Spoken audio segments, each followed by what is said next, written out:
Legends Forever with friend Smriti।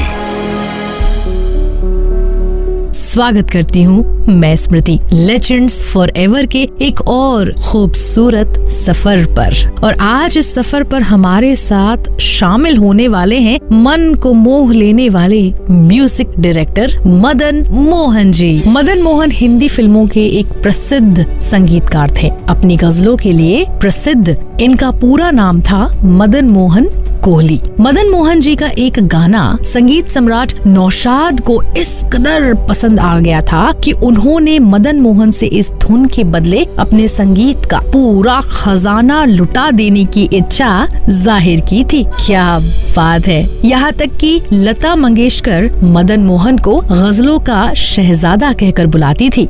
Madan Mohan ji की जिंदगी की कहानी बड़ी दिलचस्प है। क्या आप जानते हैं मदन मोहन जी को बचपन से ही म्यूजिक का बड़ा शौक था। यह वाकया भी मदन मोहन के बचपन के दिनों का है। उस दौरान मदन मोहन पिता के सोने के बाद रोज रात को चुपचाप घर से निकल जाया करते थे और पड़ोस की संगीत के महफिल में शामिल हो जाया करते थे। यह संगीत की महफिल पड़ोस में जद्दन बाई के घर लगा करती थी। मदन मोहन जद्दन बाई की महफिल का लुत्फ उठाकर वापस लौटते थे तो अपने ही घर में चोरों की तरह घुसते थे। वह पिता के डर से पीछे के दरवाजे से घर में दाखिल हुआ करते थे और चुपचाप अपने कमरे में जाकर सो जाया करते थे। यह सिलसिला लंबे समय तक चला, लेकिन कभी भी परिवार वालों को इसकी भनक तक ना लगी। बता दें कि मदन मोहन के पिता राय बहादुर चुन्नीलाल फिल्म व्यवसाय से जुड़े हुए थे और बॉम्बे टॉकीज और फिल्मिस्तान जैसे बड़े बड़े फिल्म स्टूडियो में साझीदार भी थे। घर में फिल्मी माहौल था, इसलिए मदन मोहन बचपन से ही फिल्मों में काम करने का मन बना चुके थे। उनका जन्म 25 जून 1924 को बगदाद में हुआ था। उनके पिता राय बहादुर चुन्नीलाल इराकी पुलिस के साथ काम किया करते थे। बचपन से ही मदन मोहन को संगीत का बड़ा शौक था और वो अपने घर में रखे ग्रामोफोन पर घंटों संगीत सुना करते थे। जैसे ही इराक ने ब्रिटिश राज से आजादी पाई, वैसे ही चुन्नीलाल साहिब अपने पूरे परिवार के साथ भारत आ गए और उन्होंने बॉम्बे टॉकीज और फिल्मिस्तान जैसे बड़े बड़े फिल्म स्टूडियो में पार्टनरशिप बना ली। ऐसा माना जाता है कि मदन मोहन को संगीत की प्रेरणा उनकी माँ से मिली। मदन मोहन मुंबई में मरीन लाइंस में रहा करते थे और वहीं उनके बगल की कोठी में नरगिस की माँ जद्दन बाई रहा करती थी।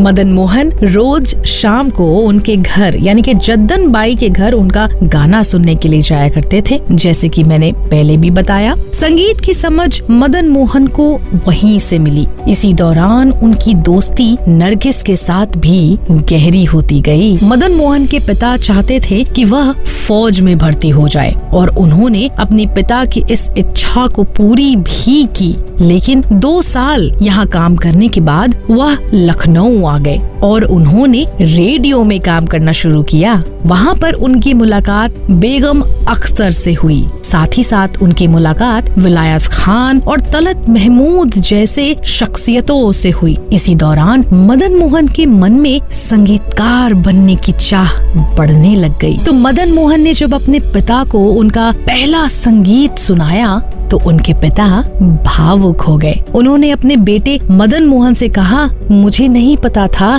तुम इतने होनहार हो।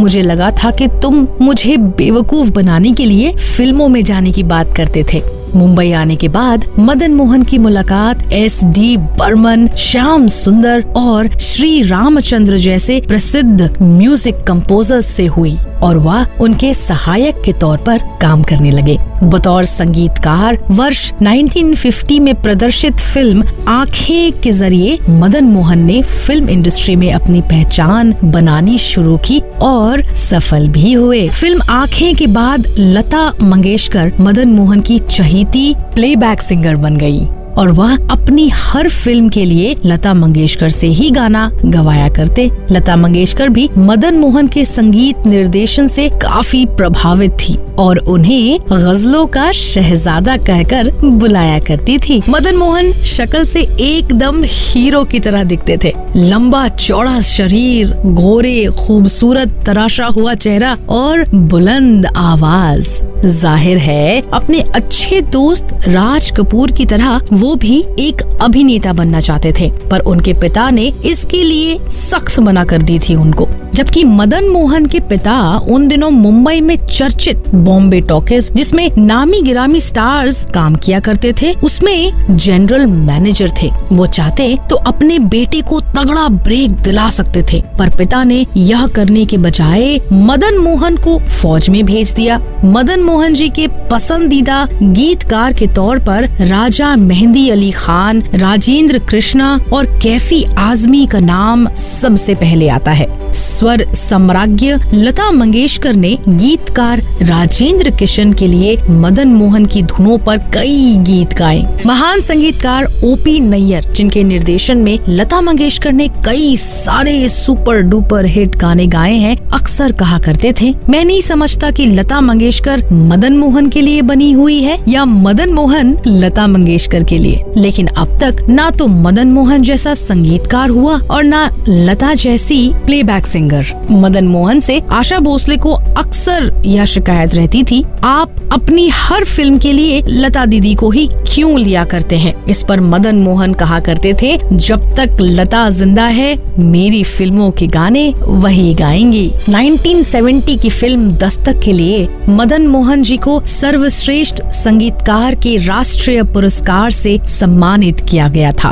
अपनी मधुर संगीत लहरियों से हम सभी के दिल में खास जगह बना लेने वाले मदन मोहन 14 जुलाई 1975 को हम सबको इस दुनिया को छोड़कर चले गए। लेकिन उनके जाने के बाद और भी कई सारी फिल्में आई, जिसमें से उसी साल रिलीज हुआ मौसम और लैला मजनू रिलीज हुई, जिसकी म्यूजिक काफी फेमस हुई थी। इतना ही नहीं, 2004 में आई शाहरुख खान और प्रीति जिंटा की फिल्म वीर ज़ारा के म्यूजिक के लिए उनके बेटे संजीव कोहली ने मदन मोहन जी के ही कंपोज किए हुए गाने वीर ज़ारा के म्यूजिक ट्रैक के लिए इस्तेमाल किया। और ऐसे बन जाते हैं मदन मोहन जी सदा बहार। मदन मोहन जी को सलाम प्रणाम।